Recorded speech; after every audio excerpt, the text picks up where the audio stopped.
Only on The Experience this weekend, Asian American Pacific Islander Heritage Month, with hosts Amy Chu and Ming Chen. Tune in Saturday and Sunday for great conversations with great creators and a celebration of the heritage that these creators have brought to comics. Saturday and Sunday, only on The Experience.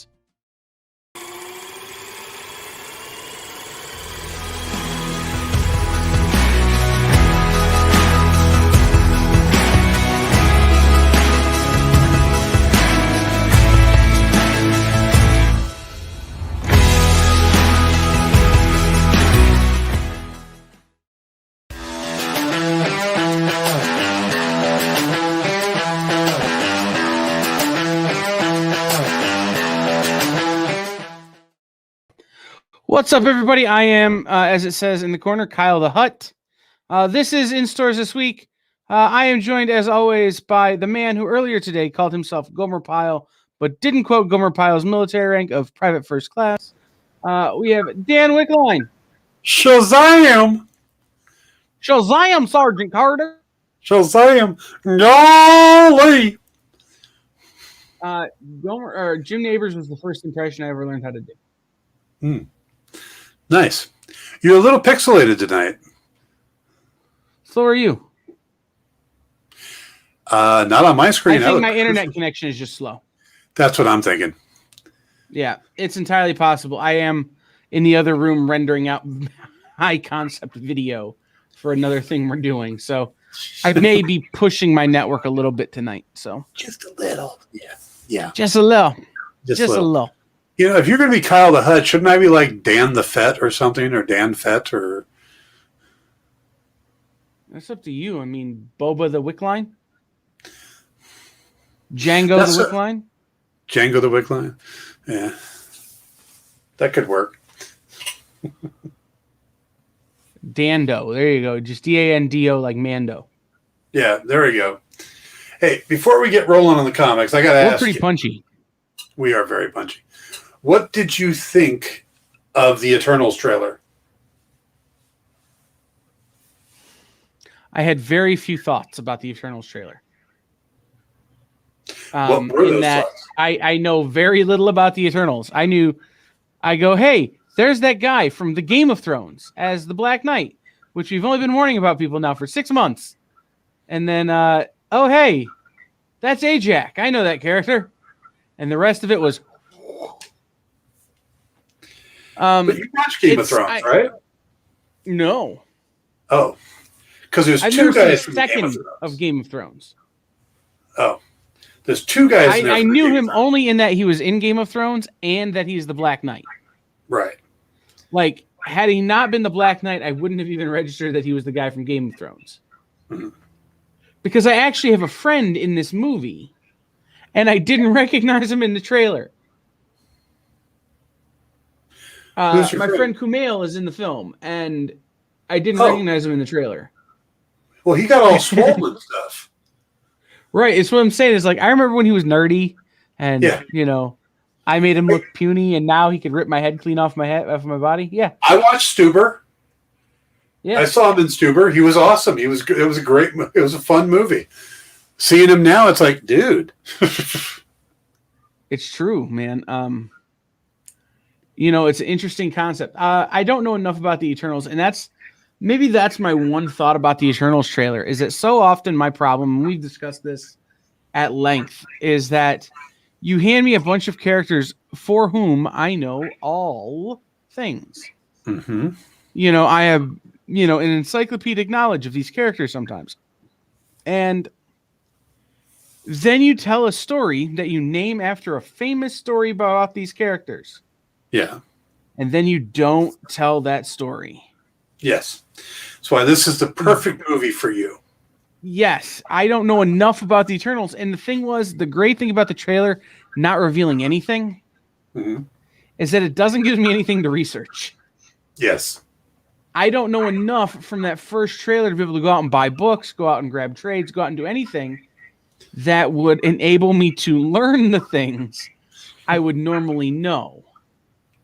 So I was watching your show earlier, and you talked about how you wish there would have been more info in the trailer. And I'm going, you know what? I'm super glad there's not, because it's keeping me from ruining this movie for myself. Fair enough. But most people aren't like you.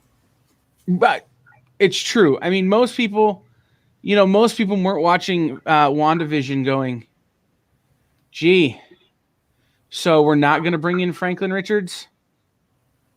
You know, when they announced, when it was Agatha Harkness, we're not going to see her son, Nathan Scratch. Well, we got the rabbit, Mr. Scratchy. Right, but you know what I'm saying? It's like I immediately start drawing those connections through the serial killer web in my brain. So do I. I spent the entire thing expecting Wonder Man to show up. Right. That's perfect. Yes. Yeah. You know, but it's. I thought Simon Williams was going to be the missing witness guy. Yeah, I think so. I think that would have been great. But like I said, most people aren't drawing those connections in their brain the same way I do, the same way you do, the same way the people who do this for a living do. Right. And so while I get the need to put more information in the trailer to support and interest those people, for once I'm in a position where I can go into a movie without clouded opinion. Well, yeah, but it just seems kind of strange to have an entire trailer where you never show what the threat is at all. Well, and I think what happened, and I don't know this to be true other than just what I can piece together from Twitter, is that someone had leaked a 2-second clip of that shot from the end that is now the poster. Uh-huh. You know, with the ship in the background and them standing kind of in the flying V formation. Yeah. Someone had leaked that clip, and Marvel goes, "Oh, well, since that's out there, here's the whole trailer." And so it's entirely possible that this is, you know, a trailer that's not exactly released the way they would want it to be released. Okay. You know, they just put it out there because, well, if it's already leaked, you can't put the toothpaste back in the tube. And 2, that it is the very first trailer. It's entirely possible they'll do 3 or 4 more trailers. How many trailers were there for Endgame? Like 8? You know, it's entirely possible they'll do more and you'll get more information. Yeah. But we just don't have that yet, which isn't a bad thing. It just is kind of the situation we have. Right, but usually the bad guys are, I mean, when the first Black Widow trailer dropped, we did get to see Taskmaster. Yeah. Yeah. I mean, I'm not saying that not having the bad guys is a good thing. I'm just saying that there are probably more factors in it than we normally have to consider in these situations. Yeah. And then again, the bad guys are, the potential bad guys are kind of showstoppers. So. Well, and let's not miss on this, right? It's entirely possible the Eternals are the bad guys. The Eternals in their existence, and this is, I know very little, but they are not necessarily an always a good guys sort of team. It's not like they're the Justice League where they're indefatigable, like where they're always good, like that's their core. It's the Eternals are a little more nebulous than that because of their positioning in the universe. Yes. They're not necessarily bad guys, but like anyone on that level, you know, like Celestials, like you know, characters like that, their role is a little more gray area. Yeah. Because anybody who lives that long and has that much power, they're not always going to be doing what people think is best for them. They're going to be doing what they think is best for the world. True. Which sometimes makes them a bad guy. True. Plus, we don't know if the Celestials still exist in the MCU. Ego referred to himself as the last Celestial.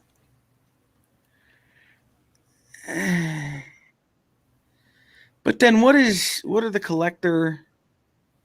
Those are the elders of the universe. Yeah, I suppose.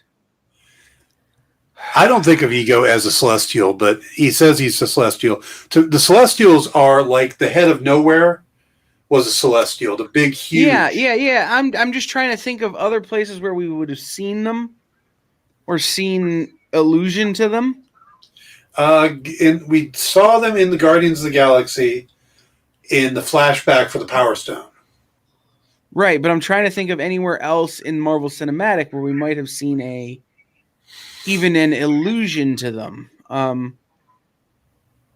And I can't think of any off the top of my head, so it's entirely possible that in the MCU, Ego was the last Celestial. Yes. But that's an incredibly rich part of the Marvel history that they're writing off at the outset. Yeah. Which doesn't make a lot of sense. Yeah, we've seen more of the Elders of the Universe than we have of the Celestials.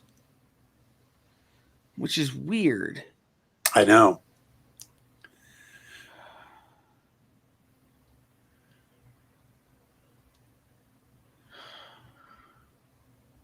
I have to think about that one. Me thinking this is captivating TV. Me thinking.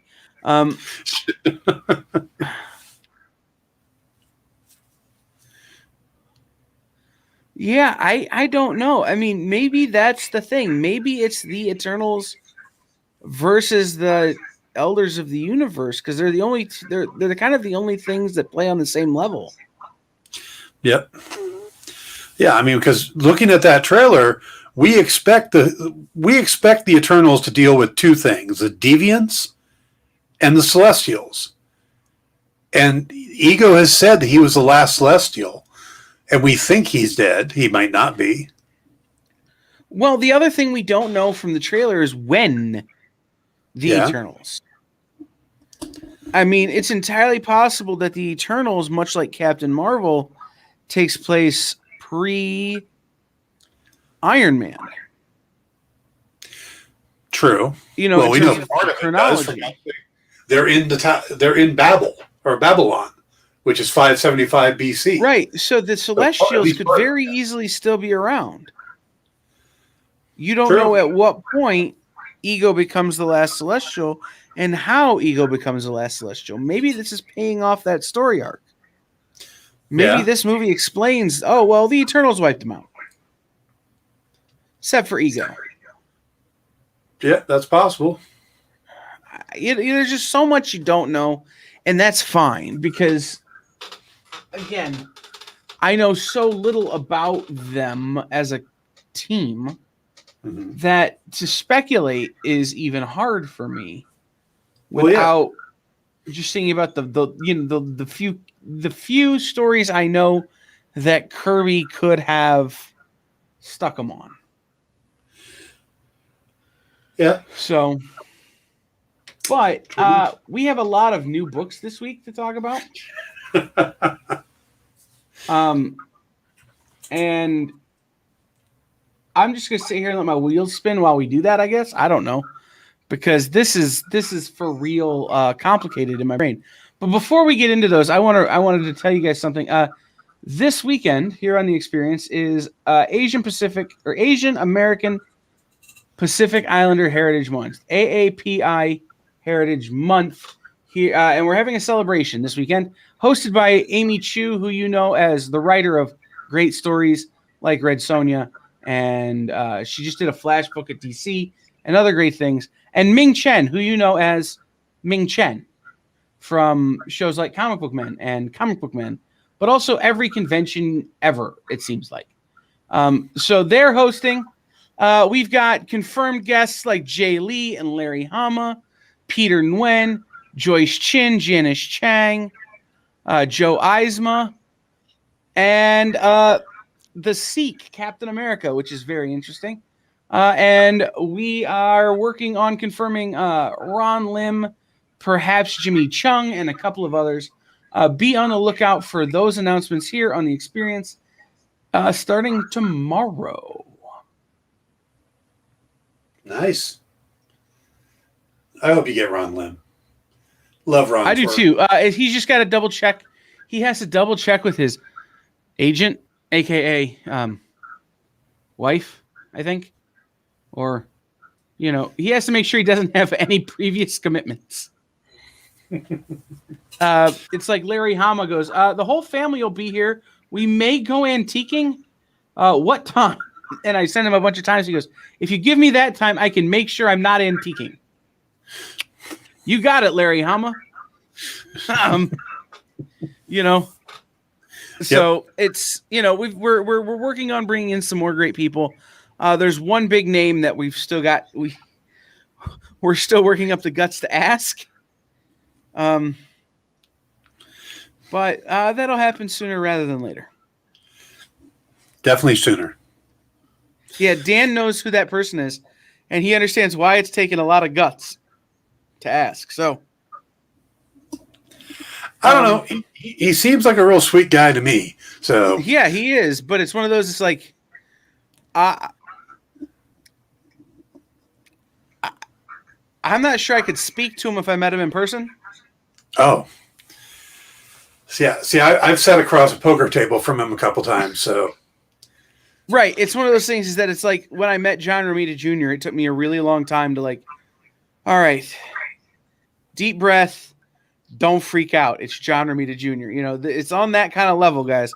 So let's start with some books. I have a suggestion, Dan. Sure. Normally we go by publisher. Should we go alphabetical tonight?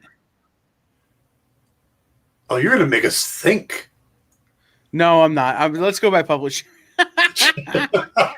But let's go alphabetical by publisher and start with DC. Doesn't Dark Horse become before DC? Yeah, but Dark Horse didn't release as many comics as DC. So it's lower on my sheet. Yeah, I thought I had one Dark Horse book on there, but yeah, we can go with DC. Okay, we'll start here. All right. Where do you want to begin? There. Okay. Mr. Miracle, the source of freedom. Okay. This is Brandon Easton's book. Brandon is an awesome guy.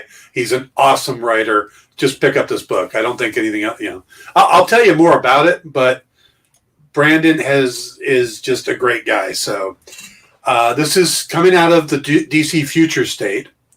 It's got art by Fico Osio.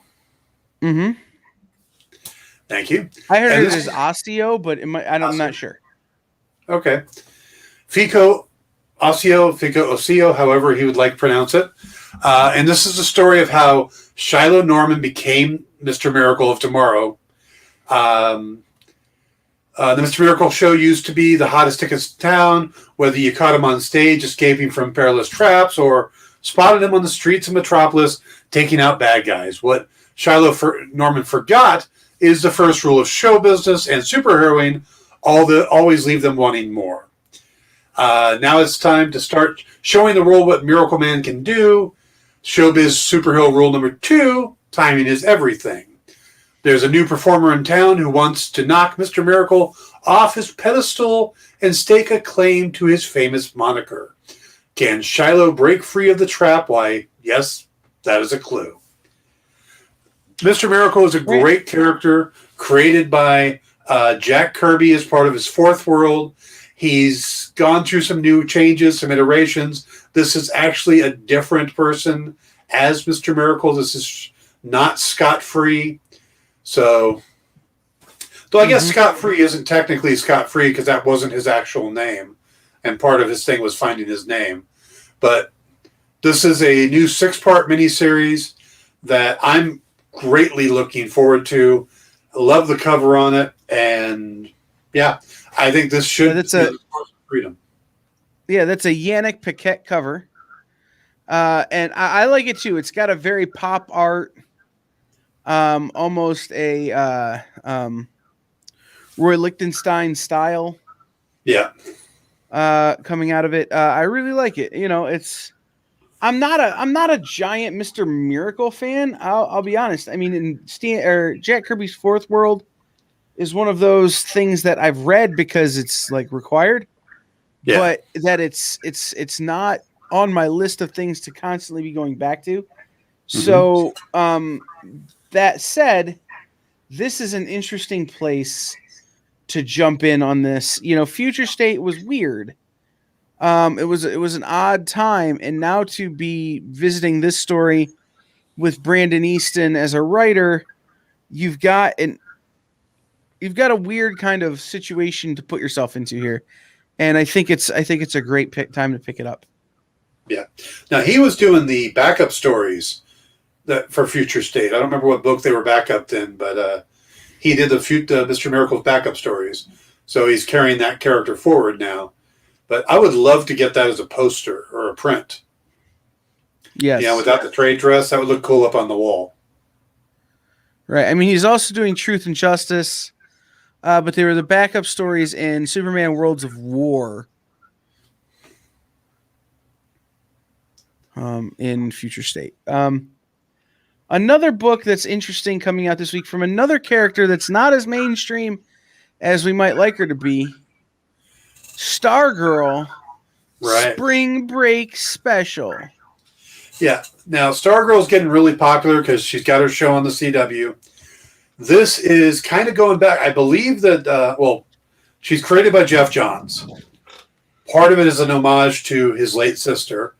But, and I think Todd Knock was the original artist or one of the original artists on it. He's the cover artist on this one. Thought he was the interior artist too. Both. Yes. Sorry. Yeah. So this is Jeff Johns returning, and I think Todd's worked on the character before, but don't hold me to that. So Johns is back. This is a one shot. This is the Spring Break Special. Courtney Whitmore. Spring break plans aren't like your average schooler. Instead of hanging out with friends, she's hanging out on an adventure with her stepfather, Pat Dugan, a.k.a. Stripe, and teaming up with his former team, the Seven Soldiers of Victory. The soldiers are forced to reunite again to unearth the secret Eighth Soldier of Victory. But that wouldn't ring as well as Seven Soldiers of Victory. But what other secret lie buried, and what does it mean for Courtney's future as Stargirl? So you got Green Arrow, Shining Knight, Crimson Justice, I think that is. Vigilante, I don't remember who the other character is. Might be Red Arrow. Yeah, that's a tough one to remember all of them. I can tell you, though, now looking it up, Todd Knock worked on Stargirl, but in the Secret Files and Origin stories, as well as the Young Justice stuff, right? In the early 2000s. Todd's got a very unique art style, and I remember I can visualize his Stargirl other than the cover here. So that's why I was like, yeah, I'm pretty sure he's worked on that character. If you're looking for big Todd Knock fans, they bought several originals from him. Yeah, he's a super nice guy. I get to see him at cons. Just a really fun guy to talk to, and what I like about him at conventions, he's one of the few artists that cosplay. Yeah, he cosplays. He shows up as the Doctor from Doctor Who. He'll show up in several different costumes. The best story I have, though, is I'm going back to my room at a big convention, and my friends are waiting in line to get on Todd Knock's commission list. Like, they're in line, and I'm going back to the room to drop something off, pick something up, and I get in the elevator, and there stands Todd Knock. Dressed as the Doctor, going up to his room. And I get off, and he gets off, and we're staying on the same floor. And I go, hey, man, I got to ask you, my friends are waiting in line to get on your commission list. What are the odds? And he goes, tell me their names. And so I tell him their name, and he goes, don't worry about it. And we just part ways. I come back down, and I get a text. Oh, my gosh, we're on his commission list. And it was just because we both were heading back to the room at the same time and just so happened to be sharing a floor at the hotel. The other cosplay he's been doing a lot lately is the dad bod Spider-Man from Into the Spider-Verse. Yes. And he looks a lot like that character. Yeah. He pulls that one off really well. You come through it. That was the same convention where I watched Sergeant Slaughter get lost in the hotel. You know. Remind me someday to tell you the story about Virgil and his dog tags. Okay. Like Sad Virgil? No. Like, formerly of WWE? The $1 Million Man's valet, Virgil? Yes. So there's a whole thing. Go when we go to break here in a minute, Dan, just Google Sad Virgil. Okay. All right. But we've got about 3 minutes to break. So do we want to talk about let's talk about this guy. Action Comics. Action Comics. Yeah, looking through the list today, I thought, let's go with the big ones, the long-running ones. Yes. Now, this is War World Rising Part 2. So it's the second part, but probably also still find the first one. Midnighter story. Yeah, but you can probably grab the first 1030 while you're there, too. After war-torn battleship escapes Warworld and makes the perilous journey to Earth, Superman searches for answers about the identities of the mysterious refugees and their apparent link to the planet Krypton. Could there be other Kryptonians in the universe? Meanwhile, Atlantean scientists study the wreckage of the Warworld vessel and make a shocking discovery that could change the balance of power on Earth.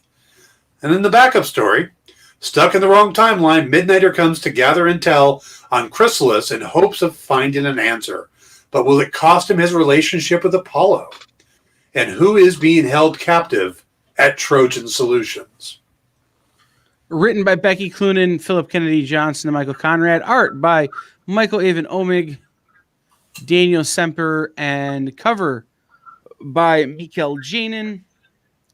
You have a Julian Tedesco variant as well for this book that is really weird looking, but also very much in Tedesco style. I'll be honest. I haven't been reading these books, but what I want is the Midnighter story to come out in its own form. Like, that's the part of this that really interests me, is the Midnighter story. Yeah. Superman, Becky Cloonan and Philip Kennedy Johnson. Yeah, sure. Great. I'm in. Superman is the holdback for me right now. But the thing I will say about the 31 issues since Action Comics 1000 is that they haven't let up on the pedal. They hit 1,000 issues at full speed, and it hasn't slowed down, even though DC has gone through a lot in the last couple of years. Even though the character of Superman has gone through a lot in the last couple of years. So it's a great place to jump in terms of Action Comics is always going to be a great place to jump in. I might wait for the next issue because I believe this wraps up the Superman story while the Midnighter story continues. But it's a great opportunity for you to continue to follow. Nope. Next part is World Rising Part 3. So just get 1030 and 1031. Most comic shops have it right behind the new one. Slip them both out. Yeah. Yep. Right. That's the thing to do is pick up both issues and jump in that way on this. But just know that I recommend the Midnighter story. Oh, there you go. I am a fan of Superman. I enjoy watching Superman. And I love what they've been doing with them lately. So I recommend the Superman story too.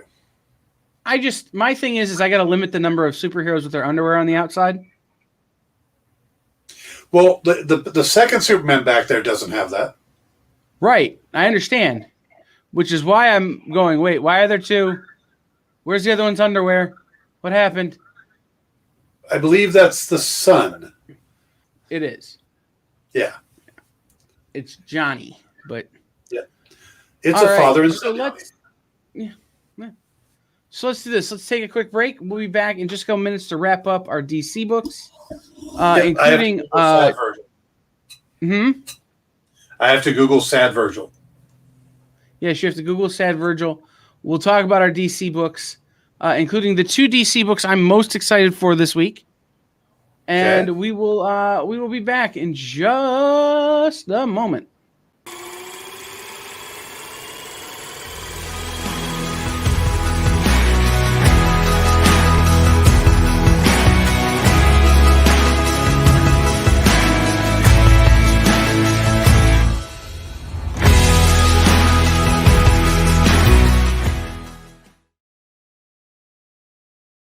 Only on The Experience this weekend, Asian American Pacific Islander Heritage Month, with hosts Amy Chu and Ming Chen. Tune in Saturday and Sunday for great conversations with great creators and a celebration of the heritage that these creators have brought to comics.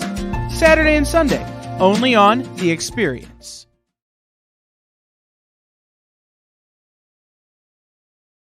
To be continued. 3 little words that hold the secret to the next great story. 3 words that will thrill you, confound you, give life to new possibilities. Every variation of To Be Continued is a promise of adventure, a promise of excitement, a promise of unseen wonders and unexplored worlds. A promise that every issue you read makes you a part of a never-ending journey, and behind every page there will be an unopened door waiting for you. This story to be continued at your local comic book shop today. Visit comicshoplocator.com today.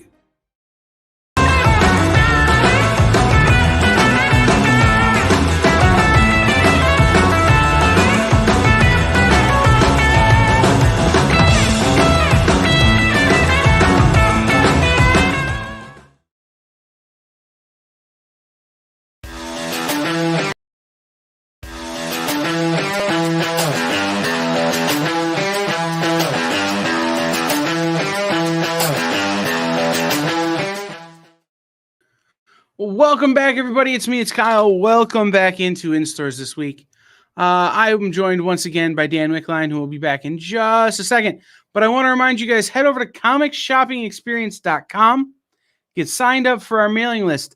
I told you who was coming to Asian American Pacific Islander Heritage Month, but we're going to send it out via email with information about everybody and all kinds of good stuff for you there. So we're going to bring back Dan. Dan, did you look at Sad Virgil? I did. I bought a zester. Sad now? I am. I bought a zester. For making lemon zest? Orange zest?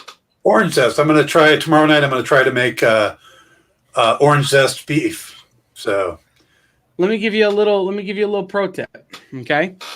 All right. And this is the pro tip. Get a frozen lemonade. You can buy them in the store, frozen lemonade. Yeah. Let it melt just a little bit, and then take some lemon zest, like real light, and put just a little bit of lemon zest in it, and then swirl it back. What's this thing? When you go like this with a spoon, stir it. There you go, and stick it back in the freezer. Let it freeze up real hard, and then eat it. It gives it a real nice little zing.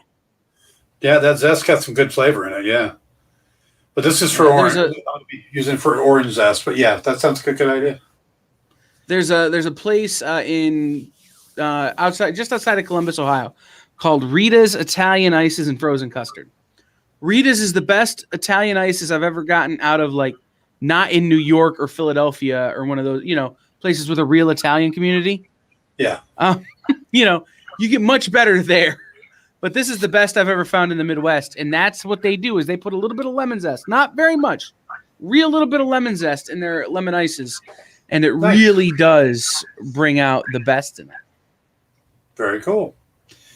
Yeah, now Speaking I got a rest. Of lemon zest. Yeah, please. I don't really know how I'm lemon zest into Detective Comics, but I'm certainly going to try. We're going to talk about the zesty character of Huntress, who's always giving a lot of grief to Batman. Now, Detective 1036, the other. How many comics are there that are in the thousands?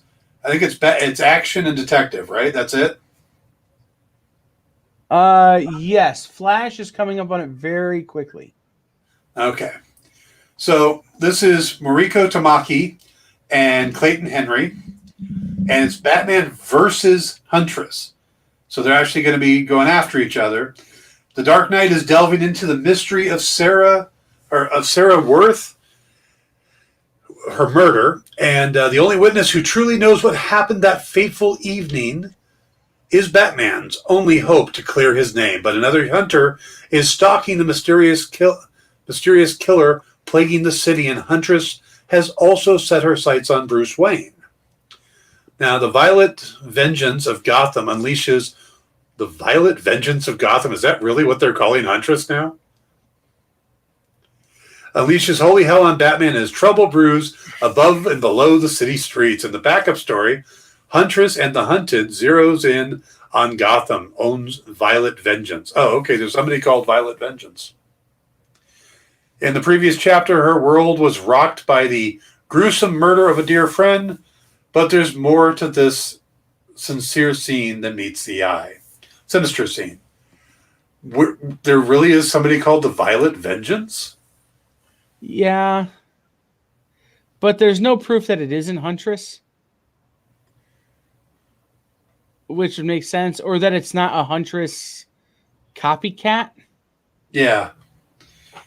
Which I like. Like, it's one of those things is you're bringing back, you know, that classic Batman and the Huntress relationship. Mm-hmm. And then there's somebody out there who might be the Huntress or might not be the Huntress, but is definitely maybe the Huntress.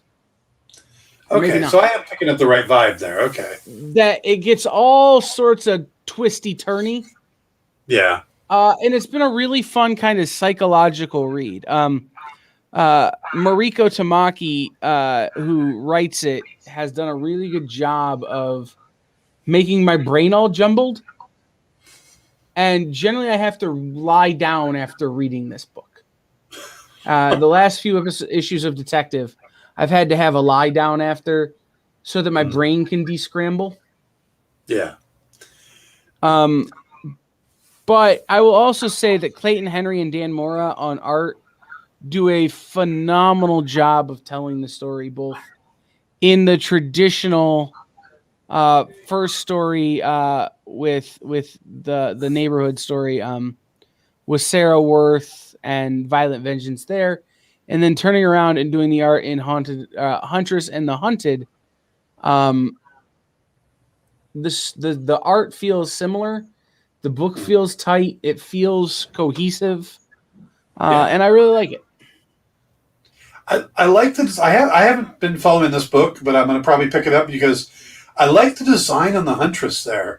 It's a little reminiscent of Jim Lee's take on her in Hush, though he had the tummy window on that.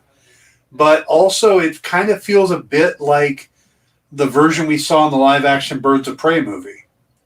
Like they're kind of merging those elements together. The shorter hair, just the feel of the character. And I think Huntress is probably one of the best characters in that Birds of Prey movie. Yeah. Wow, my whole system just locked up on me. I was going to show it to you, but I'm just going to instead tell you that there is a really cool Lee Bramejo variant for this book. There it goes. My system unlocked, and I can load this up. I am a Bermejo fan, so. Oh, wow. Yeah. That's one of those, why does quicksand act so slowly? It doesn't look like it is for Batman. He's pretty well screwed. That is intense. Also, you see the face in the background? The eyes like and it's his going into nose. his mouth, like it's a clay face. Yup. That's intense. Yeah, I'm going to get off the screen because it's freaking me out a little. It's okay. But we'll move on to our last DC book of the day, which might be the most newsworthy, I would say, DC release in the last couple of months. Yes. At least since the end of Future State. And to look at who's working on this book. Whoo. Read it off. Let's hear the names. Written by Reggie Hudland. Art by Bill Sienkiewicz. Art and cover by Dennis Cowan. Variant art by Klaus Johnson. Variant art by John Romita Jr. Is there anybody not working on this book? Is there anybody working on this book that isn't an absolute legend? Oh. Yeah. Milestone returns. Infinite Edition number 0. Yep. This is one for I'm those of looking you who for. don't know. Milestone was, a line of black superheroes created by Marvel or created by DC. Back in the day, it was Dennis Cowan, Reggie Hudlin, Dwayne McDuffie. And a few other guys spun out of that. But those were the three big ones, right? Am I missing anybody who was a kind of a tent pole there? There's one other name I'm trying to remember. Was it Larry Stroman? You keep talking, I'll look. Yeah. So for the first time, a lot of mainstream comic book readers, my friend Amani, who had a show on earlier tonight, is one of them, and he talks about this a lot. We're able to see characters that looked like themselves in comic books and traditional comic books, mainstream comic books with Milestone. And so it's a big, important part of that. But what's really interesting to me is the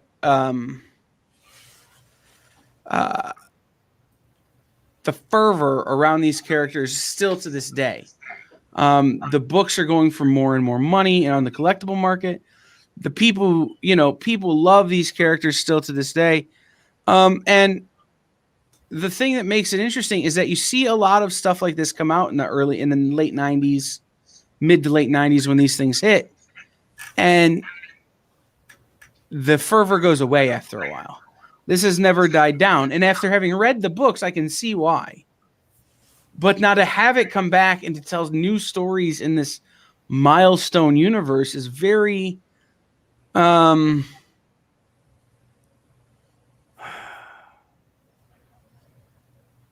going to say both risky.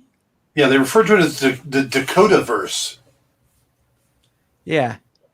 Why? Don't know. But I'm going to say it's both risky.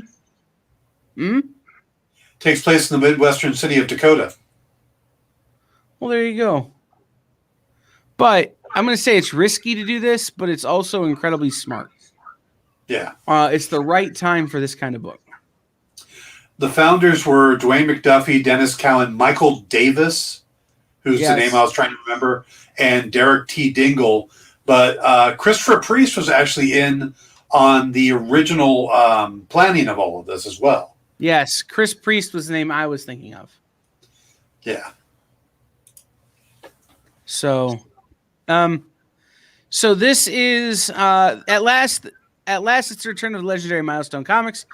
This one-shot features 24 all-new pages chronicling the events of the Big Bang, the police brutality protests gone wrong that changed the face of the city of Dakota forever by unleashing a wave of superpowers across its population.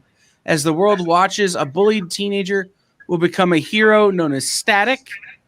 A famed scientist will go on to run as the super weapon Hardware, and a stranded alien will meet an ambitious young woman who will transform his life and remake the pair as the all-powerful Icon and Rocket. All of these characters existed in the original iteration of Milestone, but these are new stories being told with these characters. It also included in this book is a 17-page primer story originally released online during the world-famous DC Fandom event, further expanding our heroes' origins and where they're going next, and setting up the entire world of allies, enemies, and surprises. The original Milestone changed the face of superhero comics forever, introducing the industry to a wave of black talent who still shape the conversation, and the new Milestone intends to raise the bar. This is the perfect jumping on point. Don't miss out. It's true. And coming up, I'm going to have, I don't know, I've got to talk to him about this, but we're going to have Imani on, at the very least on this show, to talk about Milestone. The day we met, he started preaching to me about Milestone and about how, why aren't you carrying more Milestone? And do you have Milestone? And all this kind of stuff. And I go, dude, I can't keep it in stock. And so he and I have been tracking this together for a really long time. But Imani also gave a really great TED Talk about the importance of Milestone.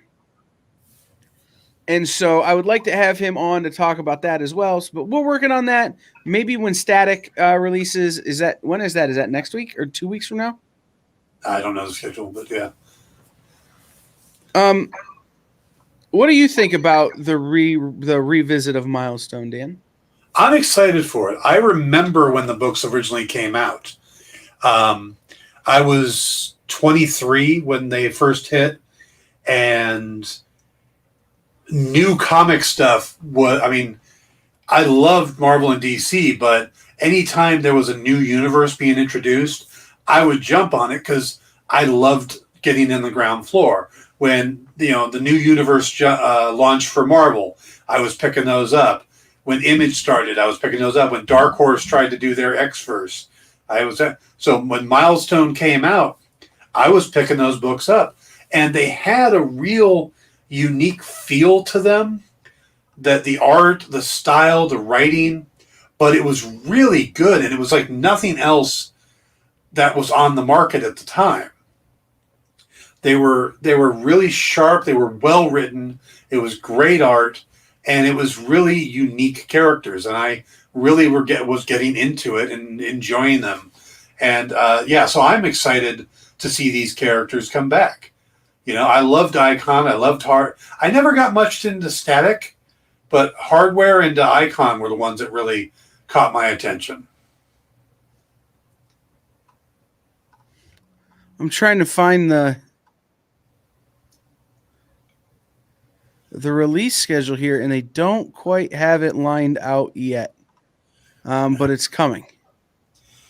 So, yeah, just to be aware that is coming. All right. Do you want to take a minute and dive into some indies? Sure. Actually, can we hit Shadowhawk? Not Shadowhawk. Shadowman. Oh, that was actually going to be the first indie on my list because I think it was one of the books that was on both of our lists. Yeah. By Cullen Bunn and John Davis Hunt. I am lucky enough that for some reason Valiant still sends me PDFs of their books to review, and so I got to read this one, and I read. I love Valiant books. I really do. Again, I jumped on when Valiant launched because new characters, new universe. Cullen Bunn and John Davis Hunt are doing an amazing job here. This all takes place in this. The solicitation is simple. It says the bone-chilling team of Cullen Bunn and John Davis bring forth a terrifying tale that this can't-miss new chapter in Valiant's hit horror series. The hellscape known as the Dead Side has pried open a door to Earth in Enoch, Arizona, and our only chance of survival against the awoken desert beast is Shadow Man. Forget that. There is this creepy serial killer vibe going on. There's demons. There is the whole Dead Side thing as people are crossing over. You've got poor Shadow Man is trying to deal with this. He's got his guide, who I can't remember his name off the top of my head. I always want to say Papa Midnight, but he's the Lao of death. And he's not getting any real help. And he's having to figure, every time something serious comes up, his guide disappears, and he's having to deal with this stuff all on his own. And it is just a fun read. It's got the creepy horror vibe to it, but there's also kind of a little underlying humor that I'm really enjoying. Yes. And this is a really good series. I am a huge fan of the Valiant books, Shadow Man, Bloodshot, Ninjak, but this has probably been one of my favorite incarnations of Shadow Man so far. Yeah, it does. JD, that is absolutely true. I switched out the A cover for the C cover, which is the cover I have on my pull list. It's the Francisco Frank Villa cover. Yeah. Which is amazing. Yeah. If you're looking for a fun read, this is definitely a book to pick up. And, the first two issues have been absolutely great so far. Yes. And Cullen Bunn, I'm not sure Cullen Bunn ever gets up from his computer. He's writing so much right now. But every single thing he does is highest quality. I know. I almost feel like we just should have like a little sound button for every time we got to say his name, just press it and said, Cullen Bunn. Cullen Bunn, right. We'll work on that, Dan. I'll work on that piece of tech. That'd Same be great. thing with Chip Zdarsky. Yep. So one of the books I wanted to bring up this week is Yuki versus Panda from Source Point Press. I love that cover. And yeah, right. That is a super fun cover. The reason I want to bring it up, and I'll tell you more about it in a minute, but it's very, very seldom Source Point Press puts out a book that I've not read before it comes out and that I don't know the entirety of the creative team on. They're a publisher that I'm very close with, and this is one that snuck past me.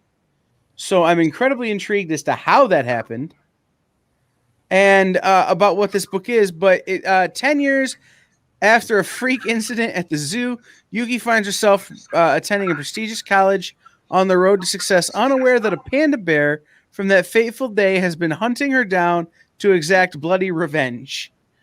Nothing can prepare you for this outrageous comedy filled with epic fights, awkward romance, supernatural powers, and plenty of zigs and zags. Put up your pigtails and sharpen your claws. This book has a real definite anime vibe to it. Oh, yeah. And college girl versus panda bear. Don't mess with a panda bear. I don't think pandas are that big.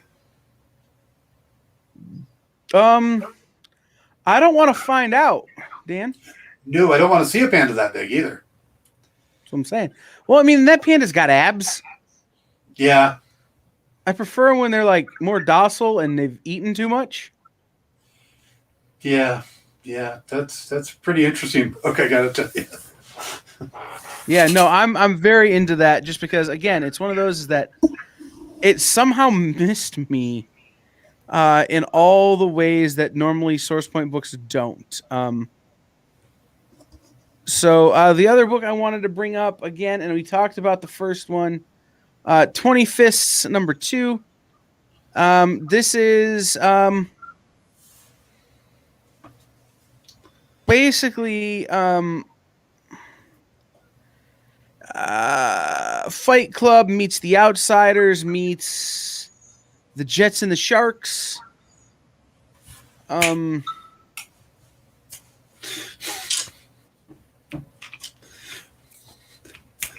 you're a jet for life. No, but this second issue, you find out that the two main characters are kind of putting their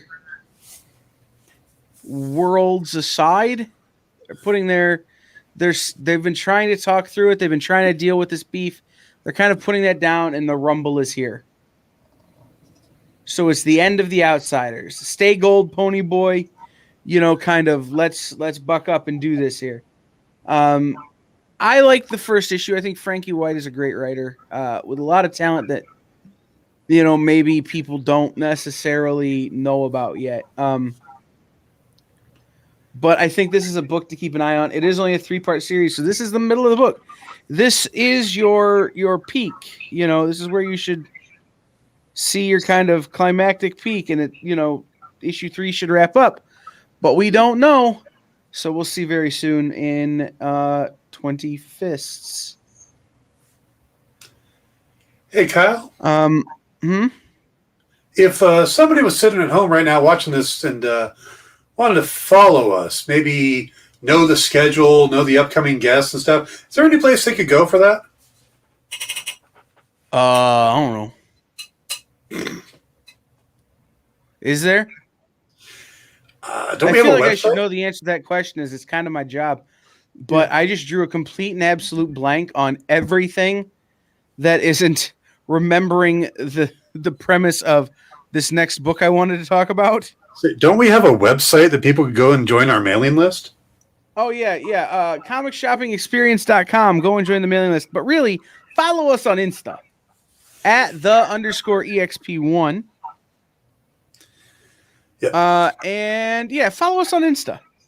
If you want a good reason to follow us on Instagram, they keep asking me for a photo right before any show I do. I'm on 3 or 4 times a week, like 5 shows with the rebroadcast on Saturday.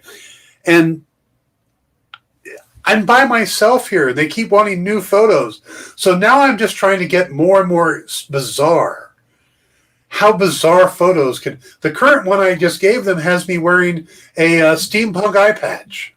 So, guys, what you don't know and Dan doesn't know is that he's TikTok famous.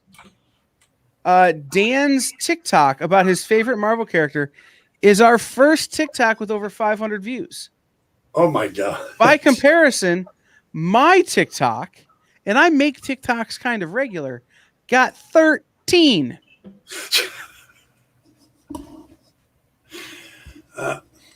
Well, I did my favorite DC, so that should be going up soon, too. Yeah. Should be. I got to figure that one out. I'm too old to be TikTok famous.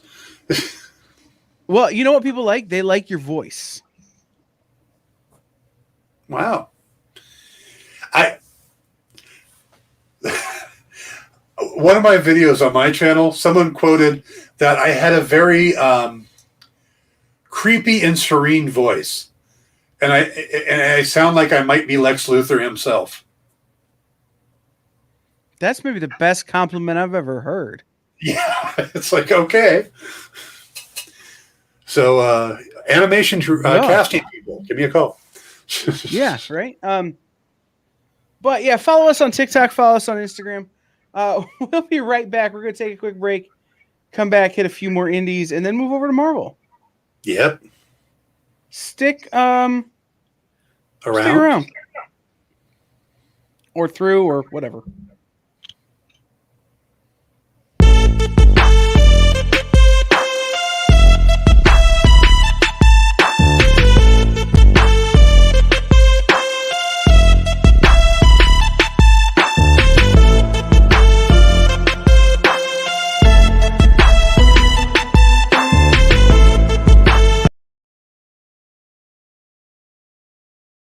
Be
What's up, everybody? It is I, Kyle the Hut.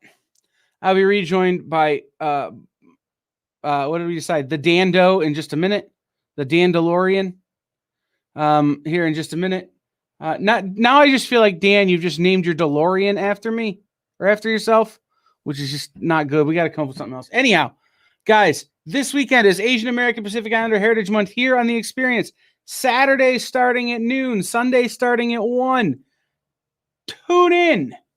We've got great guests coming, hosted by Amy Chu, who is a great writer, great person, and Ming Chen, who is Ming Chen from All of the Things, but is also someone who has been very instrumental in, whether he knows it or not, getting the experience on the air. So Ming will be joining us as well as a co-host for that event.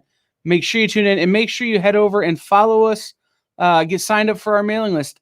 Comicshoppingexperience.com. Sign up for the mailing list. Mailer goes out tomorrow. I fixed the name thing. It seemed that seemed to be Dan the appropriate. Solo. Yes. But it's better if your name is Don. Don Solo. But Han Solo spelled AHN. HAN. I understand, but it's pronounced with the long A. Yes. And if you were British, you would say Don for Dan. Okay, Don. We'll just stick there. I could do this the rest of the show. So could I. But another indie book I wanted to speak about this week is Alice in Leatherland, number 2. Yes. I can't talk about Alice in Leatherland in an English accent. It just gets too weird. Guys, this book is about all kinds of S&M. Except that this woman is writing a children's book, telling the same stories, but she can't tell them the way they are. Alice will get a hearty taste of life, of the San Francisco life, and along the way, she'll learn a few things. We're having trouble streaming to Twitch. All right, whatever. JD, if you're still out there, we're working on it, buddy. Along the way, she'll learn a few things. Just because her whole world falls apart doesn't mean she can't build something exciting from scratch. Like 2 new passionate and unconventional friendships. And even if her sugary fairy tales haven't broken through her creative block, a job may be the best way to discover her complicated new city. Also, peanut butter can fix pretty much anything, except for our Twitch connection, which it seems to be back now. I apologize for those of you who were watching us on Twitch and had that Twitch problem. That's weird. Maybe peanut butter did fix it.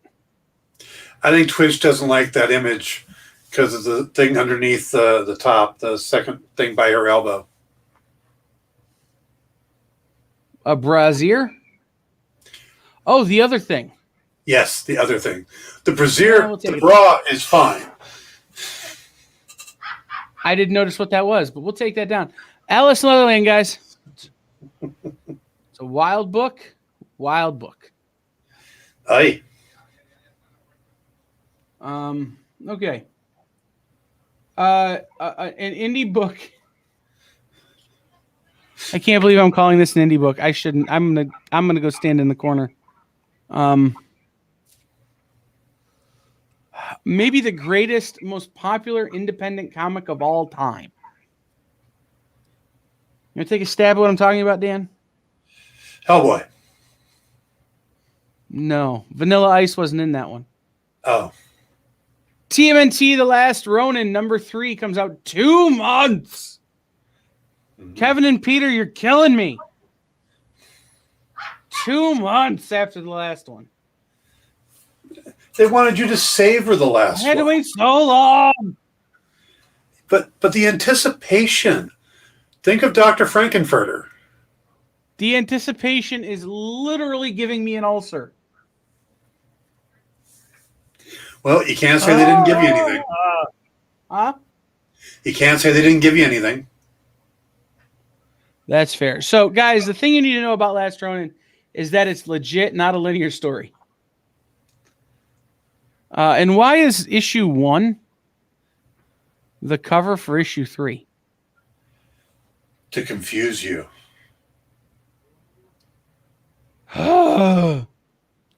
Anyhow, look, Last Ronin, guys, is not a linear story. I think the Last Ronin is Loki the Doctor from Doctor Who. Which technically is the Doctor kind of a Last Ronin, really? You think about it? A little bit. Why don't you ponder that while I talk about turtles, Dan? Okay. Look, as the Foot Clan sweeps New York for the Rogue Ronin, a final desperate plan in the name of vengeance is made. Spanning decades, this issue's action and intrigue will set up the astounding final issues. Just know that the Last Ronin is having to team up, having to pair up with people that you never thought you'd see the Turtles work with. Because when you're the last of your kind, you do what you can to survive. a la Doctor Who.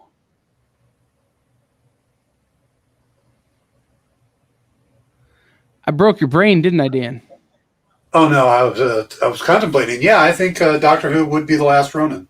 So Doctor Who pops up in this series. I would love it, but I don't think IDW has the rights to that book anymore. They could ask. But it's the story is non-linear in terms of the way it gets told. So there's a level of jumping around, wibbly wobbly, timey wiminess. So I've been making the joke that the last Ronin is in fact the Doctor, just because of that. But the fact of the matter is that we don't know how long the last Ronin has been the last Ronin, and we don't know why they are such.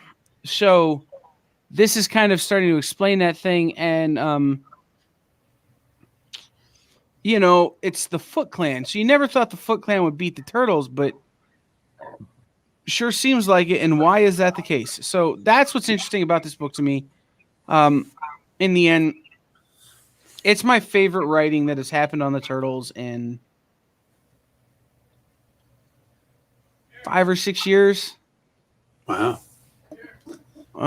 This has been a phenomenal story, and I hate that I had to wait so long for issue 3. But I love the fact that now I have to go back and reread issues 1 and 2. Probably multiple times once I get number 3 tomorrow.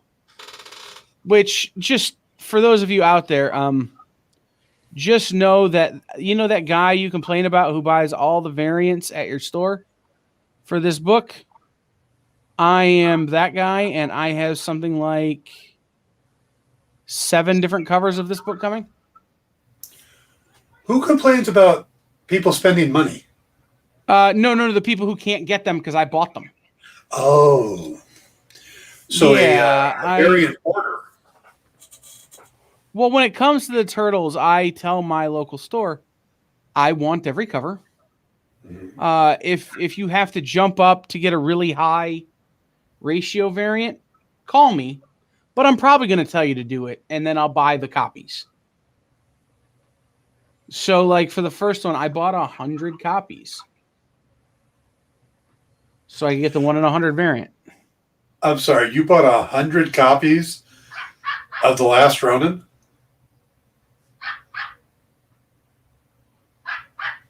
Mm-hmm. I'll tell you after we get off the air who I sold most of those copies to. Does it begin with an N? No. It begins with a K. No, it's just like I'm the guy who buys the rare, expensive variants on Turtles books. I always have been. I always will be. And it makes me very happy that I've got, something like 6 or 8 different covers of this coming. And then there's a couple that are like store exclusive that I'm still trying to work out a trade with those stores on. So who knows? I may wind up with every cover of this book. Cool. Love me some Turtles. Go Ninja, go Ninja, go Ninja, go. You going to talk about the Shadow Doctor next?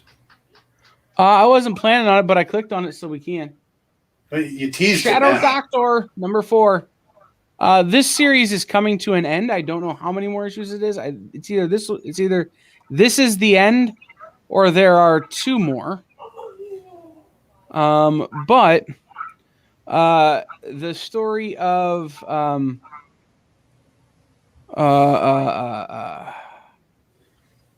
Nathaniel Calloway continues. The attempt on Capone's life ignited a bloody battle between the Italians of Chicago. With the war raging, Nathaniel is realizing what he was, a tool, one to be used to patch up gangsters he knew would kill again. He wants out, wants to undo what he's done, until a knock on his door changes everything. So, all right. So a little bit of Chicago history is that Capone wasn't really in power all that long. When you look at how the gangs of Chicago worked. Capone was a lieutenant in the Chicago mob a lot longer than he was the head of the Chicago mob. Makes sense. But what was great about being a lieutenant is that he could skim and, basically be as powerful as the leader without having the threat to his life. Well, this changes. At some point, he takes over after the head of the gang he was a member of is attempted to be killed by a rival gang inside a pool hall. Capone kind of steps up and takes over. And that's kind of where this story is at right now. It's Capone is in charge, but there's a war on. Did you know that Capone had his underwear custom made at Marshall Fields? And that I did, which I don't know why. They were glove linen. They were made out of the same linen that they used to make women's gloves. And that when Capone went down, they audited Marshall Fields' books. And way too much of what Marshall Fields was making at the time was coming from the Capone gang. Yeah, vaguely I know that. Don't know why. But my dad's side of the family is from Chicago, so there's stories. Yeah, I mean, and I'm if you ever want to talk about random Chicago history, hit me up, people. I'm an aficionado, to say the least, if not a low-key expert. Okay. Next book up that I want to talk about from Aftershock is where's it at? Nuclear Family, number 4. This book has lost itself. It has gone off the rails, and it is not returning anytime soon. This book, I'm going to give you guys a warning. If you've been reading it thus far, and you've thought, oh, this isn't too bad, this issue features some what's the word I'm looking for here? Light torture.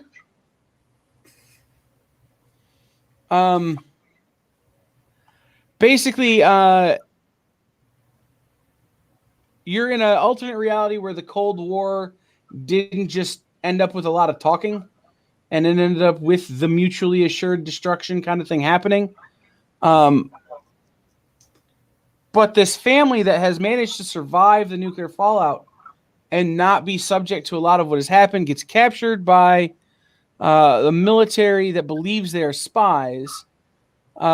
And they find out some more dark stuff that's happening on behalf of the military in this battle in the greater Milwaukee area. And they're just trying to get home, and it doesn't go that well for them. The government by this point, and we learned this in the previous issue, and it continues in this issue, is obsessed with trying to figure out how to use radiation to make things better.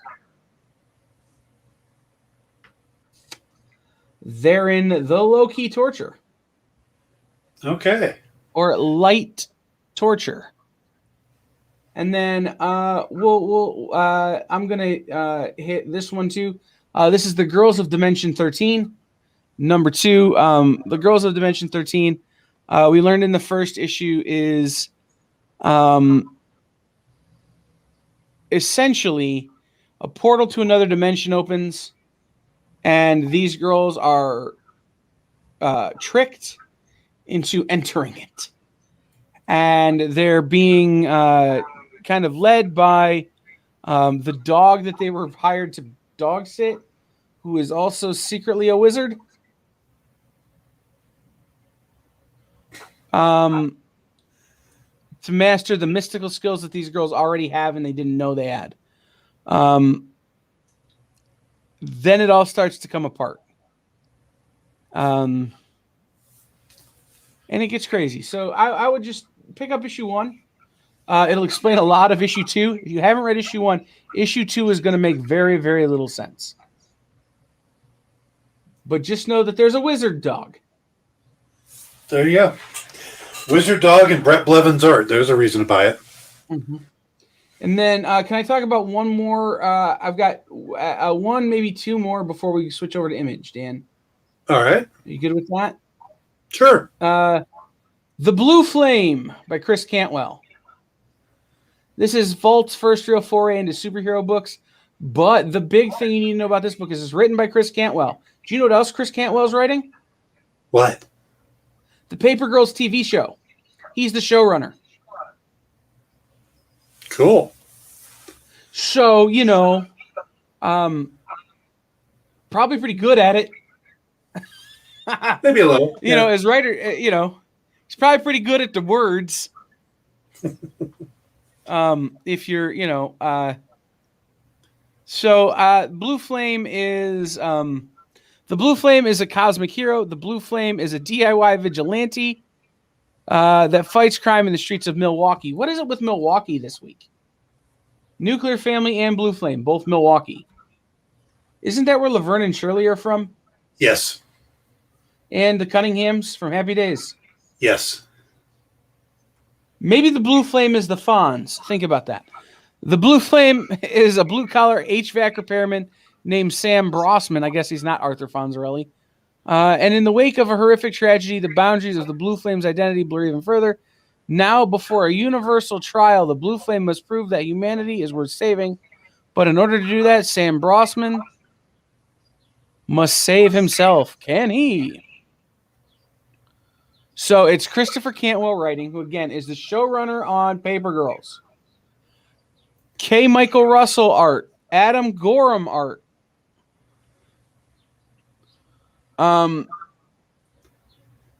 Vault has never really made a venture into a traditional superhero story, but if they had to pick somebody to do it, Chris Cantwell's the guy I would pick. So just check this one out and just know it's from the guy who's writing Paper Girls. So if you're excited for Paper Girls, the TV show, this is a good book for you. And then a thing I don't normally do is direct-to-market trade paperbacks or OGNs. But this is Goblin. It's from Dark Horse. And a young, headstrong goblin embarks on a wild journey of danger, loss, self-discovery, and sacrifice in this new graphic novel adventure. One faithful night, a sinister human warrior raids the home of the young goblin Ricket and leaves him orphaned. Angry and alone, Ricket vows to avenge the death of his parents and seeks a way to destroy the man who did this. He finds aid from unlikely allies throughout his journey and learns the secret power hidden in the heart of the first tree.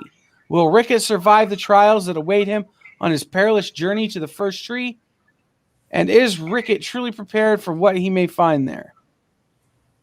From the Gregory Suicide creative team. So this is Eric Grissom and Will Perkins. I'm a big Will Perkins fan.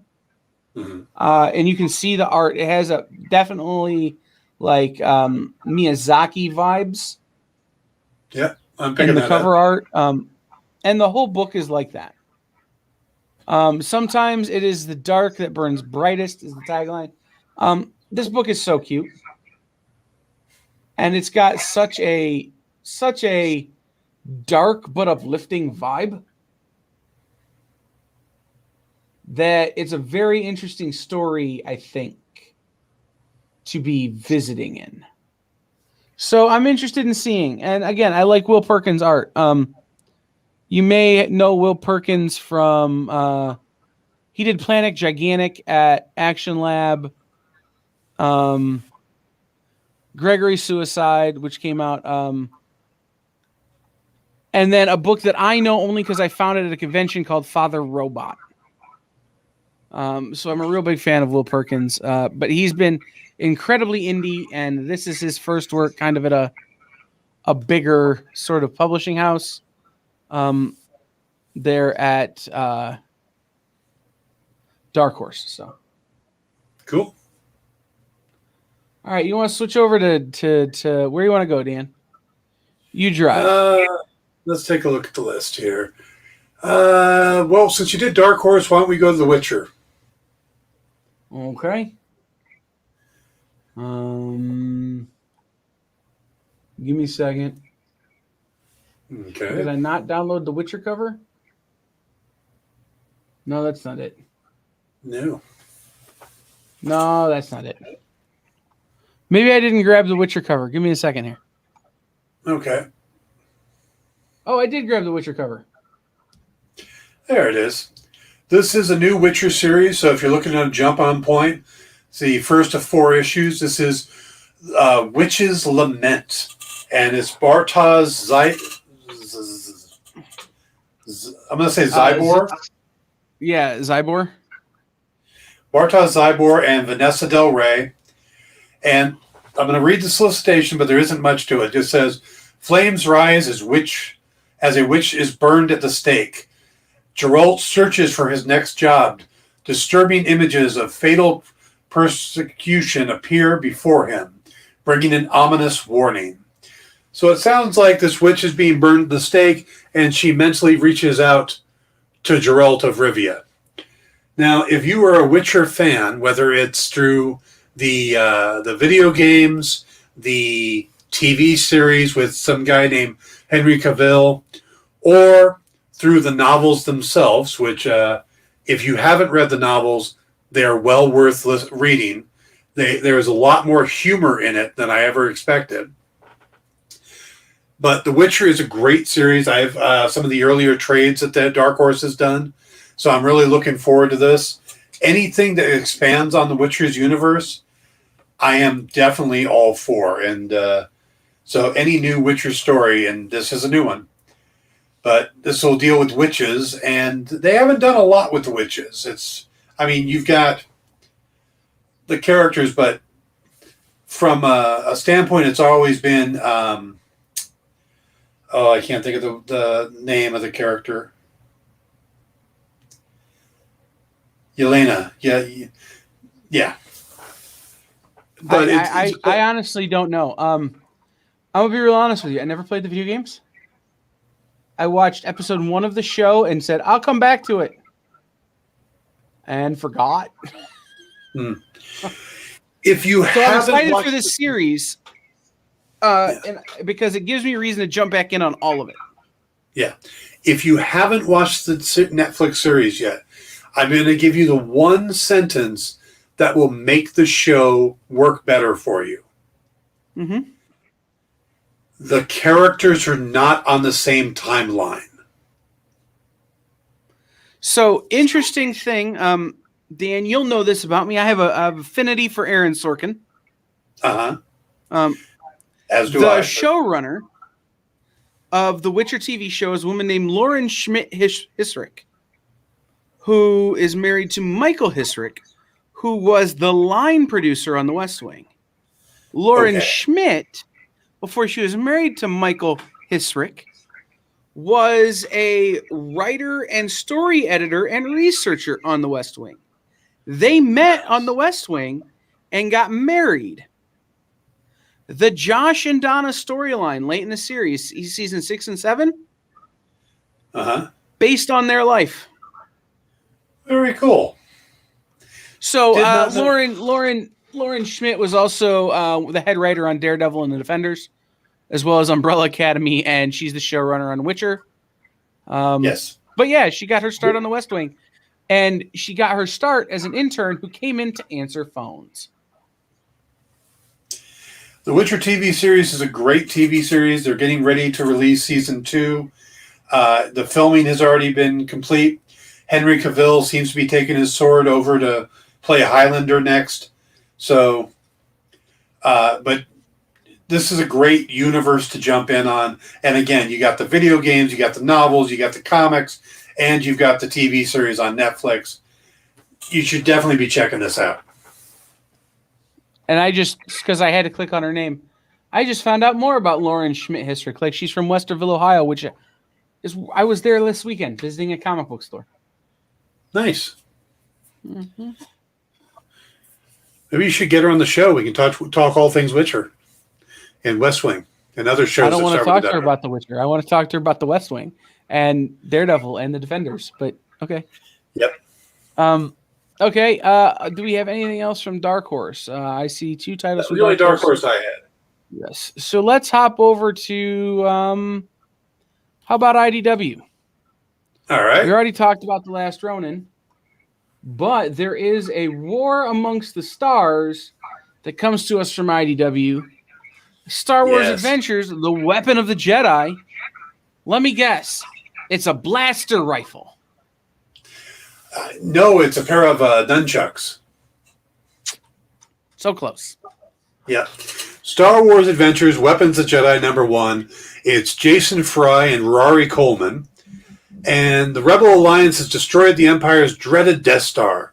But the Imperial Starfleet continues hunting the rebels through the galaxy. Luke Skywalker now seeks to support the rebellion as an X-Wing fighter. But as he flies with pilots of the Red Squadron, Luke feels stirrings of the Force.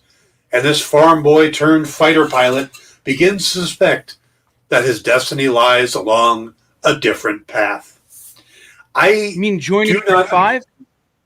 What? You mean joining Simply Red? Because they were part of the Red Squadron? Yes.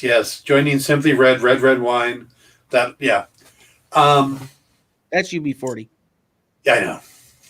I knew it as soon as I said it. But Yes, I was thinking, or guest starring on Sanford and Son with Red Fox, who was also part of the Red Squadron. That's brilliant. I like that. I don't understand the publishing deal, why IDW publishes books that Marvel should be publishing, but the Star Wars Adventures are here at IDW. It's all has to do with licensing, and there's a much longer conversation about who actually does the work at Marvel. In that Marvel, we could talk about this for hours, but let's just say Marvel and IDW have a deal where IDW gets to play in Marvel's sandbox just a little, and in exchange, Marvel gets something great in return. But the big thing is that what IDW does is they publish the all ages stuff for Marvel. So Marvel doesn't really have to worry so much about hey, this Star Wars book isn't appropriate for my children. Just buy it from IDW and it will be. Yes. So yeah, this is a family-friendly one, and this is the character, it's Luke, I mean, we all saw how things went crazy at the end of Mandalorian Season 2.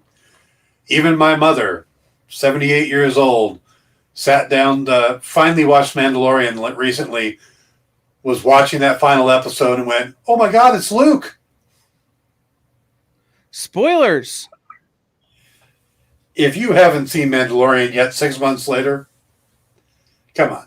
Spoilers. I mean, I'm not saying you're not at fault for getting spoiled, but still. So. Okay, let's jump. Huh? Always good to pick up a Star Wars book. It is always good to pick up a Star Wars book. Let's jump over to Image Comics, shall we? All right. Yeah. We'll start with Made in Korea, yes. #1. This is from go ahead. No, so Jeremy Holt, who wrote this book, was on yesterday with Miss Jen here on The Experience. Oh, I didn't know that. And he will be, as long as we can work out the scheduling, appearing next month as part of our celebration of as part of our celebration we're calling Experience Pride. More information to come about that. Nice. So art on the book is George Shull, and it says a quick start guide for your proxy step. 1, remove box. Step 2, power on. Step 3, raise your child. For Jesse, the world's first true AI system, growing up means learning to think outside the box. This exciting new 6-issue miniseries will redefine what it means to be a family in an age when biological parenthood is no longer a reality. So it sounds like basically you raise AI kids. Yeah, AI has become lifelike, essentially. And what Jeremy was telling Miss Jen is that the crux of his stories, or the crux of their stories, sorry, I want to use the right pronouns. The crux of their stories is that search for identity. Jeremy says that is important to them as a story device, is the search for identity. And that for a long time in their writing, they were telling the white male, cis white male messiah kind of stories, like Iron Fist, for instance, is one of those, or what, that kind of thing, and decided and made a conscious decision not to do that anymore. And so Made in Korea is written for written from the perspective of not only a female AI, but AI are adopted, as is Jeremy. So telling more stories about finding your identity in a place where you don't feel like you belong, but you also feel like you have very little connection. Interesting. So I imagine this book is going to be deep on a number of levels and will hit you right in the feels. So, yeah. Also, that cover is kind of iconic too. Like, that cover is going to be well recognizable. Yeah. Absolutely. Also from Image Comics this week, the return of a book that has been on hiatus for a little while now. Philadelphia by our friend Rodney Barnes, who appeared on on Black Comics Universe a while back. With art by Jason Sean Alexander. If you don't know what Philadelphia is, vampires and werewolves in Philly.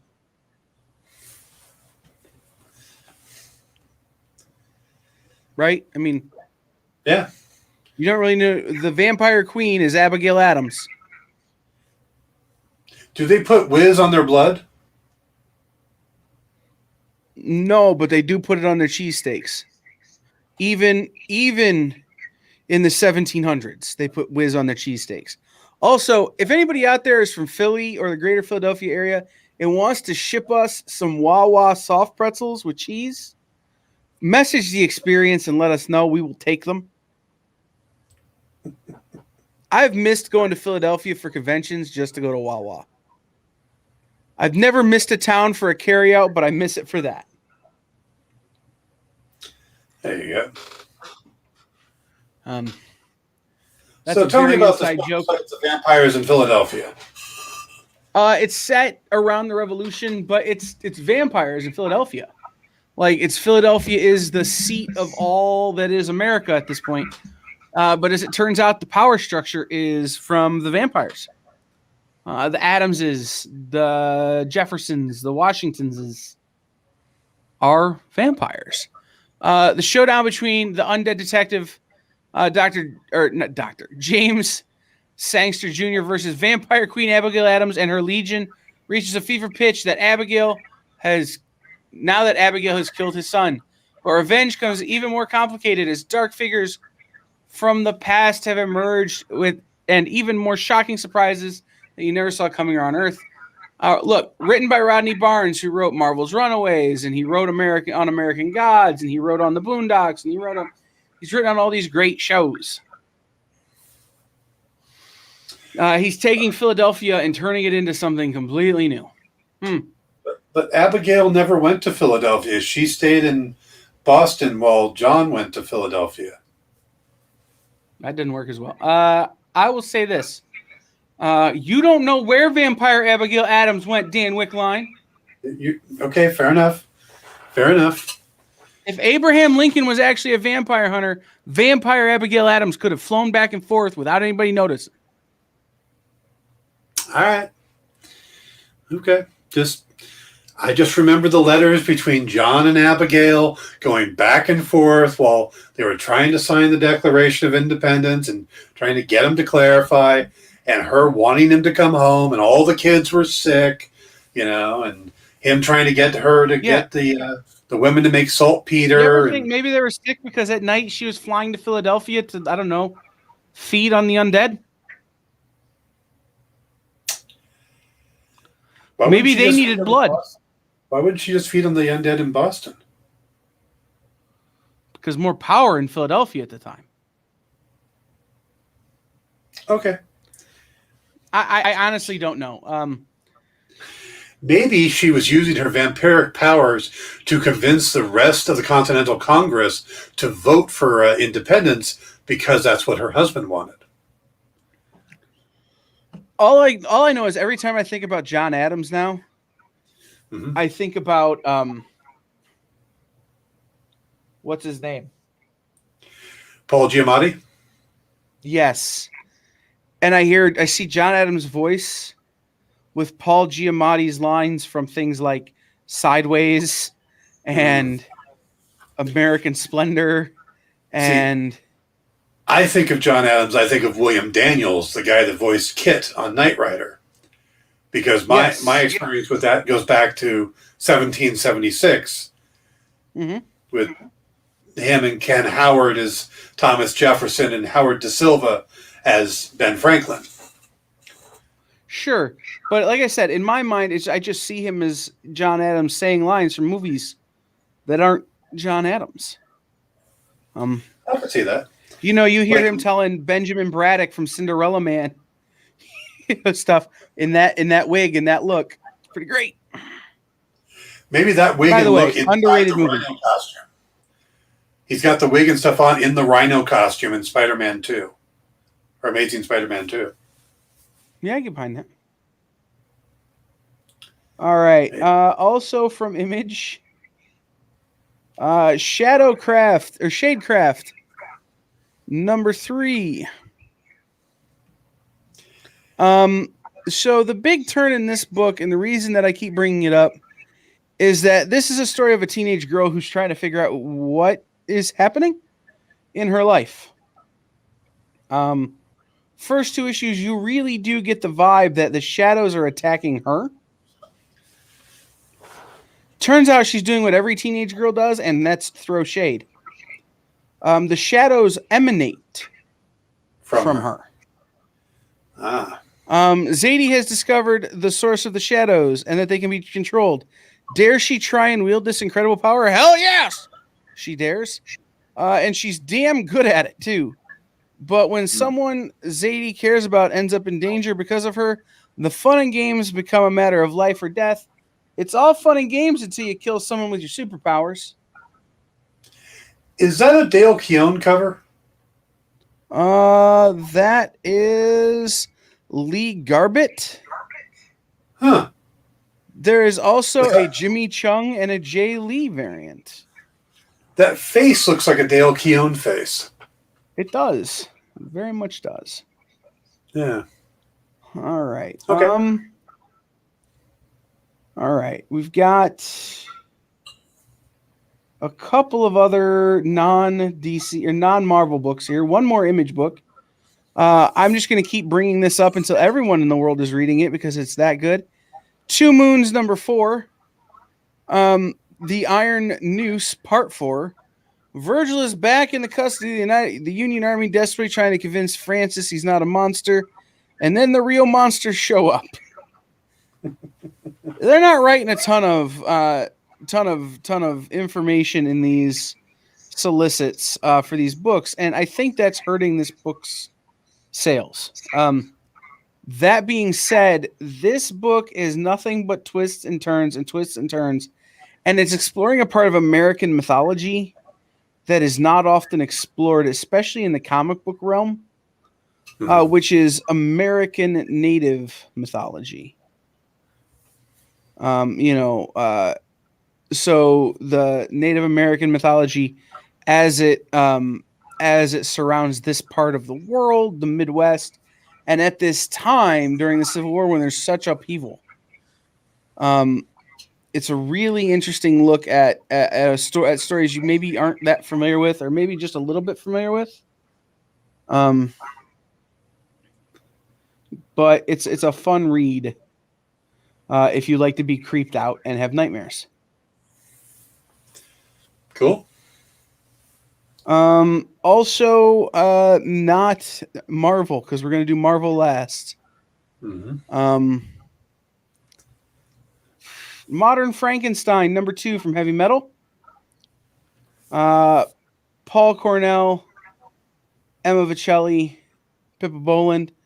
Remember, this is Dr. Frankenstein and his wife, but kind of sped up into a modern time. It's a very, very true retelling of the original novel, the original Dr. Frankenstein stories, but set in, modern time with modern tech and modern cultural. That's why they put the word modern in the title.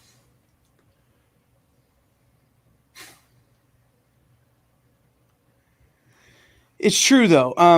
But this adds a whole new level of twists, because the differences in the modern culture and when the original story was written, grave robbing was more common when the original story is set. It's weird now. Some of the things you have to do to fulfill Dr. Frankenstein in terms of his building of his creature are a little more, I'm not going to say more sketchy, but a little more difficult now. And that makes for an interesting story to tell. Does he get Hans Delbruck's brain? No. I think he gets the brain from, who was it from Wizard of Oz? If I only had a brain. The Scarecrow? Ray Bolger? I don't remember. But, all right, last book that isn't Marvel. I promise. Hey, Abbott. Yes. Abbott, 1973, number 5. This is it. Elena versus the Umbra, with the future of Detroit on the line. But even if Elena can save those closest to her, nothing will ever be the same. Final issue. And this is it for Abbott, 1973. They've not announced as to whether or not there will be future Abbott stories, or if Saladin Ahmed is going to continue this story. I sure hope that they do. I really like this story. The Umbra has been an incredibly fascinating villain. Mm-hmm. It's really not a villain. It's just a protagonist or an antagonist. Yeah. Or some type of tagonist. Because it's not really a villain. You don't really understand enough about it to call it a villain. No, but it certainly is the foil to our hero. Then it's definitely Elena Abbott. Yeah, It's an antagonist. Yeah. Yeah. And so it'll be interesting to see how the story ends in this issue, as to whether or not there will be further Abbott stories. I hope there are. But if you've not read Abbott and now Abbott 1973, go out and pick up both series, both trades, whatever you can get your hands on. It's worth the read. Saladin's a great writer, and this has been a fun story set. Very close to me in terms of where it takes place and in terms of the story and the setting. There are places I can go visit, which I really like. Maybe next they'll do Abbott 1984 and everything will be in day-glow colors. And Pedro Pascal will be the new bad guy. Okay. See, I was thinking that it would be Abbott and Costello, where she teams up with Elvis Costello. But I don't, Yeah. Not a good enough joke to continue. No. So we didn't take a break this hour, Dan. No, we didn't. I noticed that about 1:35, yeah, into the episode. That's fine. But I do want to take a minute and remind everybody, head over to comicshoppingexperience.com, sign up for our mailing list to get information. Mm-hmm. Follow us on Instagram at @the_EXP1. Follow us on TikTok at the same thing, @the_EXP1. And it's super fun to get to tell those to get to be a part of this experience and get to be a part of what we're doing, and to watch this weekend for Asian American Pacific Islander Heritage Month. It's going to be a super laid back, super chill kind of thing. It's going to be led by two great people, and Amy Chu and Ming Chen, and I'm very excited to participate. Larry Hama. I will be pressing the buttons. Larry Hama is forgoing antiquing to join us. Come on. Larry Hama will be joining us, and I'm very excited. As a writer, that issue he did of G.I. Joe Silent Interlude changed my life. So, just really opening up what you could do as a comic writer. Yeah.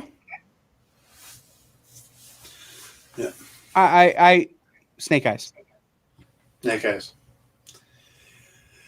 So we're going to have to blast through the Marvel books, aren't we? Oh, we got about 15 minutes and only 6 Marvel books. Yeah. So we'll start here with Reptile #1, which is a character I forgot existed. So did I.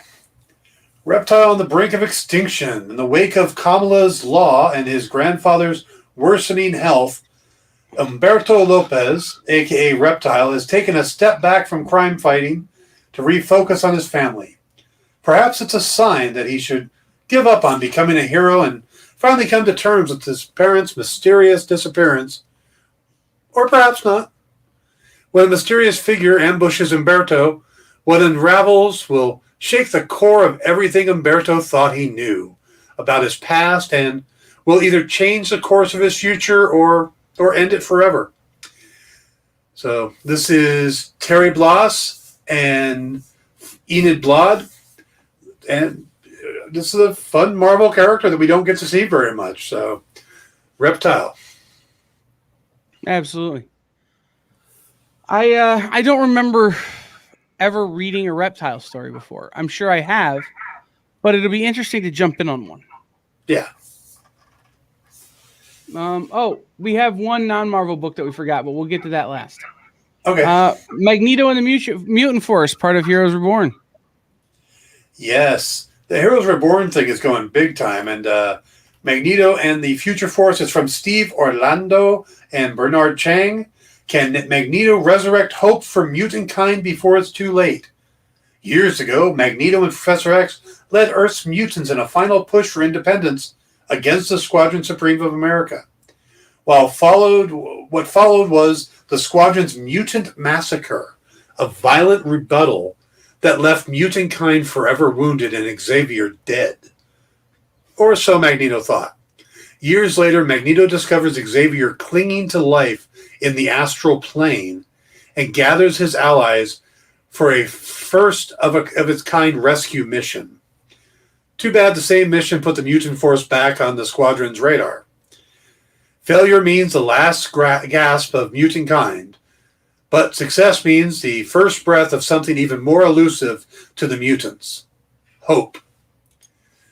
So this is basically a group getting together to try to rescue Professor X from the astral plane, and the Squadron's coming to get him. Yeah, it's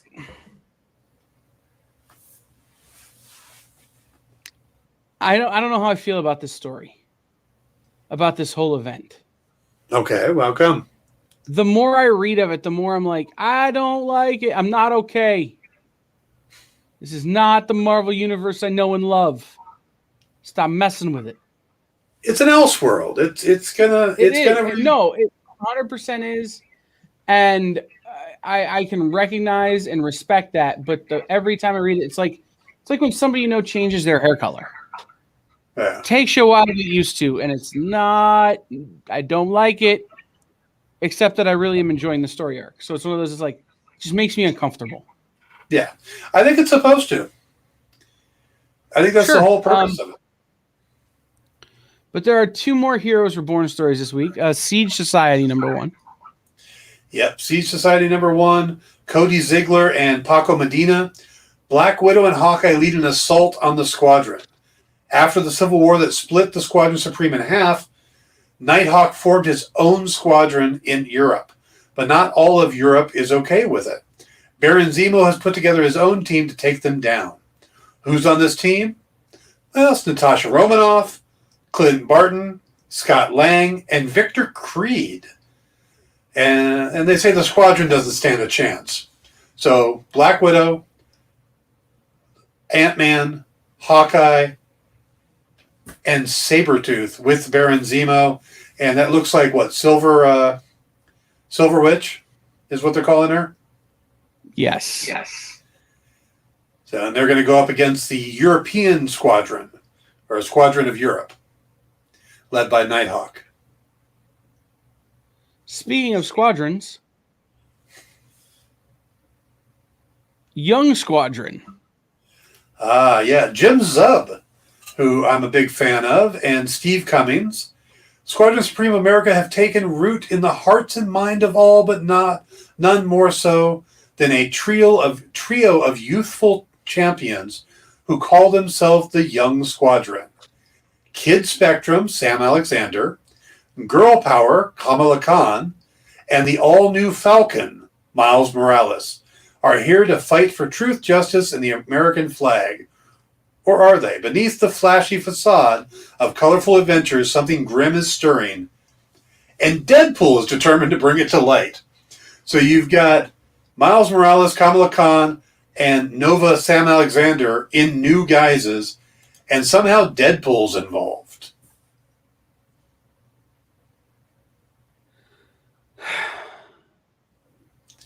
That one hurts your brain, doesn't it? Yeah. Yeah.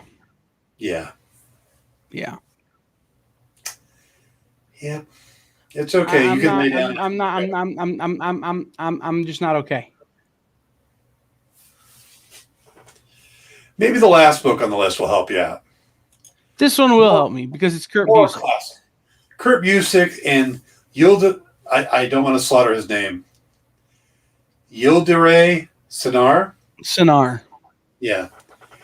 Arrow, the Punisher, the Black Cat, Melinda May, the Terrible Thinker, and more. There's an aftermath in Manhattan after the explosion in our first issue, and a crisis in the nation of Xiankong. Yep. As things go from bad to worse, and amid all of that, meet Kevin Shermer, an ordinary guy with some big secrets, and see more of the mysterious Threadneedle and the role he'll play in our building epic. Marvel's most wide-ranging thriller continues. I love what Kurt Busiek does when he does these kind of books, and so I'm on board anytime Kurt's working on something Marvel. So, love the first issue. Looking forward to issue 2. Yeah. I love the Alex Ross cover with the Tinkerer on it. Yep. Super excited about that. The book we forgot, that's a non-Marvel. We didn't forget. It's just the book that we kept dancing around